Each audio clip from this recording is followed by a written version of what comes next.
So I first came to Harvest Farm in September of 2008. My life had just really gotten out of control. Alcoholism and drinking had just, had ruined the relationships in my life and my marriage, and I'd lost my career. I was really at a point where I didn't know what to do, and I needed to change, and so my sister actually had found information about the farm, and I came here, and I was here 11 months and relapsed, and went through a terrible relapse and ended up in the hospital and was at a suicidal point in my life. The darkest moment was when I initially left, and I'd really just given up on everything, and that's really a lonely and surreal place to be when you can justify to yourself a reason not to live anymore, and you're almost okay with it. That you feel like family would be better off without you. Like, if I couldn't quit for my son and my wife and all those things, how can I quit now? And that's where a reliance on God, if you don't have that in any way, you're never going to get out of it, and you're never going to change from that.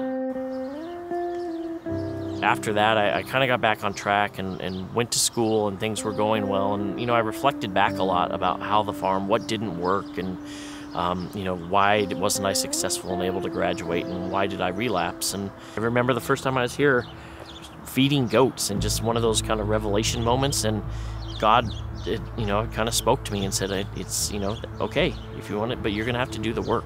And I wasn't willing to do the work. I wanted it just to be gone. The second time I came to Harvest Farm was in February of 2012. And I don't know that I wanted it any more than I had before. I was always desperate for sobriety. Enough was enough, and I quit. I let my ego go, and Harvest Farm allowed for me to do is to come here and work with people. The staff here, they see this every day, and the Denver Rescue Mission has been dealing with people like myself for years and years, and they know what I don't know. To me, it's just every day is a new step, but for them, they can kind of they have an overview of how it looks and how it's going to end up. And so I don't think without, a place like Harvest Farm, I would have been in and out of sobriety, but I truly have sobriety now where I'm at today, thanks to Harvest Farm. You don't know anyone when you come here, and it's a strange place, and you're scared and you don't know what to expect, but the real relationships also come with the guys in the program.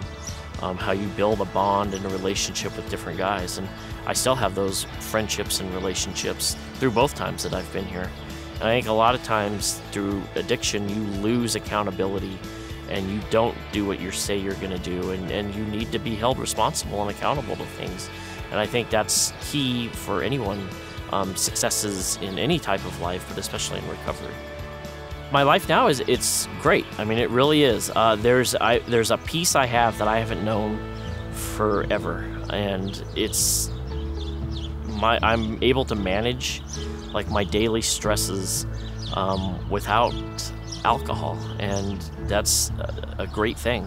I mean, I have a career and a job, and it's stressful, and I still have those things every day, and things don't always go right, and people get mad at me and yell at me at work or things like that, but my reaction isn't, well, I need to get away from this and escape it. The farm gave me the opportunity to deal through those things.